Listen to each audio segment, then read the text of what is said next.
प्रतिदिन जब सूर्य डूब रहा हो, चंद्र उदित हो रहा हो, प्रदोष का जब समय हो, उस प्रदोष काल में आप भी शिव का स्मरण करो। अभिषेक नहीं कर सकते तो स्मरण करो। स्मरण कैसे?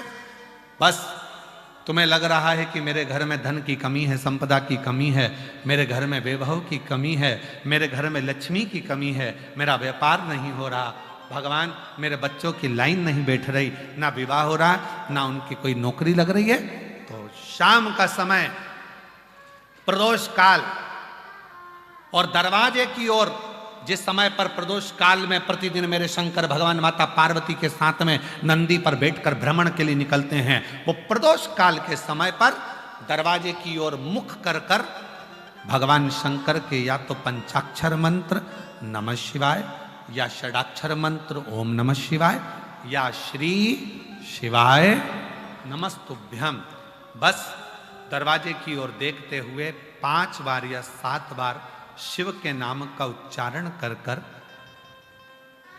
हे कुबेर भंडारी, हे कुबेरेश्वर महादेव, आपने लक्ष्मी को भी लक्ष्मी दी है, आपने कुबेर को भी लक्ष्मी दी है, कृपा करो मेरे घर में भी लक्ष्मी और वैभव दीजिए। झोली पसार कर नमः शिवाय श्री शिवाय नमस्तुभ्यम कहकर उस झोली को वापिस अपनी ओर गिराओ।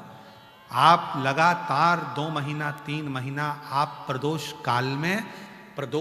काल में शाम के समय भगवान शंकर जब रोज प्रतिदिन पार्वती और शिव जी निकलते हैं भ्रमण पर, उस समय पर आप रोज जब भगवान से निवेदन करोगी तो एक ना एक दिन मेरा भोले बाबा तुम्हारी झोली भर ही देगा। अब इसमें तुम्हारा धन लगा क्या? जम के बोलो जरा। इसमें तुम्हारा पैसा लगा क्या? इसके लिए तुम्हें कभी मंदिर जाना पड़ा क्या? इसके लिए तुम्हें कहीं जाना पड़ा क्या?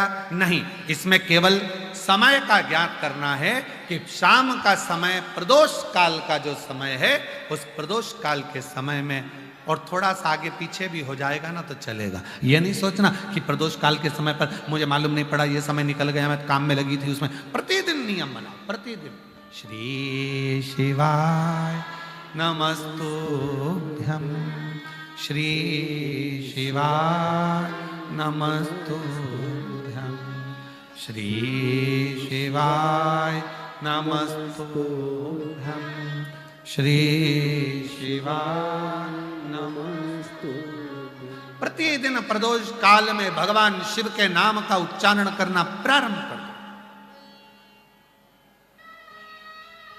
उसका प्रमाण है क्या गुरुजी? कहीं मत जाओ प्रमाण देखने के लिए। ये शिव महापुराण की कथा में जो पत्र आया इसको देखो, प्रमाण देखना है। मोहिनी उदय भान सिंह, बहिंगा जिला महोबा उत्तर प्रदेश से आई हैं। कहीं बैठी हो तो हाथ हिला सकती हैं, कहीं बैठी हो तो हाथ हिला सकती हैं, और अगर आई हो तो आ सकती हैं। मेरा नाम मोहिनी सी, मेरी शादी को 11 साल हो गए थे गुरुदेव, संतान का सुख नहीं था, इलाज करा करा कर थक गई।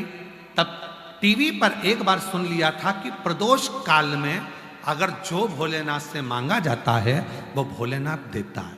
सफेद आंकड़े की जड़ का प्रयोग करा, पशुपतिनाथ का व्रत करा, 2 बार सीहोर होकर आ गई और बाबा की ऐसी कृपा हो गई।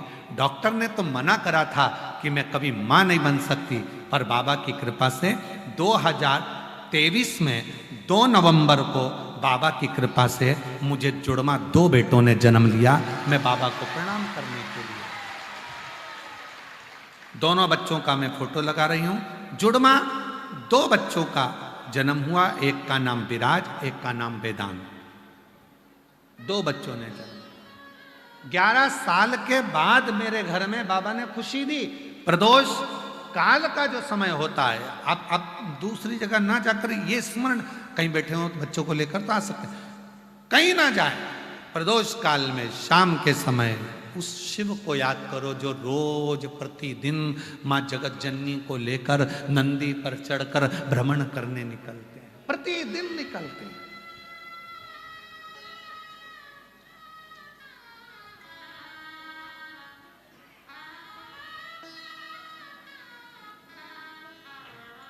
वो तो हमारे पास अभी थोड़ा सा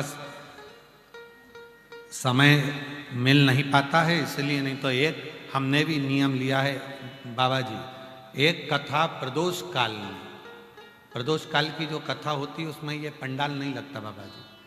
प्रदोष काल की कथा में केवल स्टेज लगता है, मंच लगता है और खुले आसमान में बैठकर वो कथा का वाचन होता है। तो कभी योग बनेगा तो एक बार वो कथा का भी स्मरण, प्रदोष काल की कथा हमारी बोली हुई है, वो सबको, पूरे भारतवासी नहीं देश विदेश में उसका स्मरण करेंगे उसका। और